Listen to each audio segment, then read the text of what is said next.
Corner meeting జరుగుతూ ఉన్నాయి బీజేపీలో త్వరలో. ఇవి అయిపోయిన తర్వాత సో వ్యూహం ఏంటి అంటే బీజేపీ వ్యూహం ఏంటి ఈ స్ట్రీట్ కార్నర్ మీటింగ్స్ తర్వాత? నిరంతరం కార్యక్రమాలు ఉంటాయి, నిరంతరం ప్రజల సమస్యల మీద పోరాటం ఉంటది, నిరంతరం కూడా పార్టీ కార్యక్రమాలు, జాతీయ పార్టీ, రాష్ట్ర పార్టీ నిరంతరం కార్యక్రమాలు ఉంటాయి.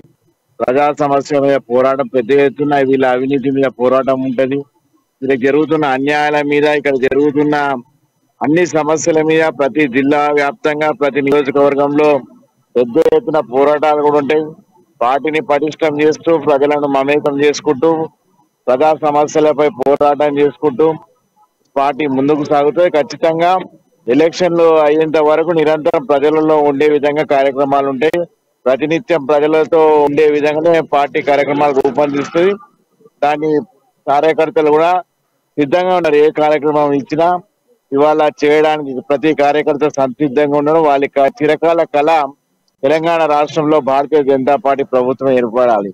ఆ కళను సాధ్యం చేసే వరకు ప్రతి కార్యకర్త విశ్రమం లేకుండా పోరాటానికి సిద్ధంగా ఉండడం. మానసికంగా, శారీరక అన్ని విధాల బండి సంజయ్ గారి వెంబడి నడుస్తేందుకు ఈ రాష్ట్రంలో భారతీయ జనతా పార్టీ ప్రభుత్వం చేసేందుకు కంకణపై ఎద్దులై ఉన్నారు.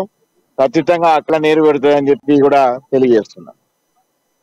రెడ్డి గారు, మీ దగ్గర ఎలా సాగుతుంది స్ట్రీట్ కార్నర్ మీటింగ్స్, ఎలా సాగుతున్నాయి? అక్కడ ఉన్నటువంటి ప్రజానికం ఏమంటుంది? బీజేపీకి మద్దతుగా ప్రజలు వస్తున్నారా? కార్నర్ మీటింగ్స్ లో ప్రజలు ఏ విధంగా మాట్లాడుతున్నారు? సో ప్రజలను ఉద్దేశించి మీరేం చెప్తున్నారు? పార్టీకి సంబంధించినటువంటి విషయాలు ఏం వారికి షేర్ చేస్తున్నారు? ప్రజలు చైతన్యవంతులుగా ఉన్నారు. ప్రజలు రాష్ట్రంలో, దేశంలో ఏం జరుగుతున్నాయి, కేసీఆర్ అవినీతి పాలన ఎట్లున్నది, నరేంద్ర మోడీ గారి హాయం నుంచి మచ్చలేని ఒక నీతివంతమైన పాలన, ఇప్పటి వరకు ఎన్ని పక్షాలు ఏకమైనా ఒక అవినీతి మచ్చ కూడా నరేంద్ర మోడీ గారి మీద వేయలేకపోయారు. అదే రాష్ట్రంలో అవినీతికి నిలయంగా మారింది, అవినీతి కేర్ ఆఫ్ అడ్రస్ గా ఇవాళ తెలంగాణ మారింది. ఇవన్నీ విషయాలు కూడా ప్రజలలో ఉన్నది.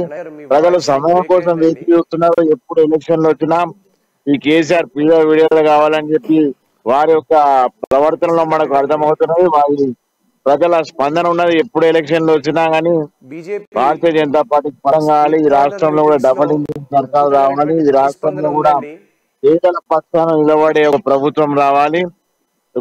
ఇప్పుడు ప్రజలు నిరంతరం ఎవరిని కలవని మనిషి ఒక 4 గోడల మధ్యలో తనని తాను బందీ చేసుకొని ప్రజలతోటి కానీ పార్టీతోటి కానీ ఎవరిని కలవడు, ఎవరు సమస్యలు వినడు, ఎవరు ఏది చెప్పినా పట్టించుకోడు. ఒక నిరంకుశ పాలన ఈ రాష్ట్రంలో సాగుతుంది.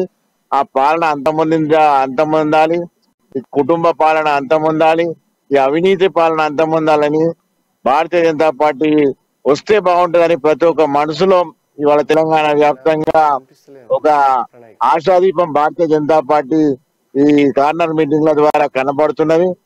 మా పార్టీ మా కోసం వస్తున్న భరోసా కూడా ప్రజలకు కలుగుతుంది.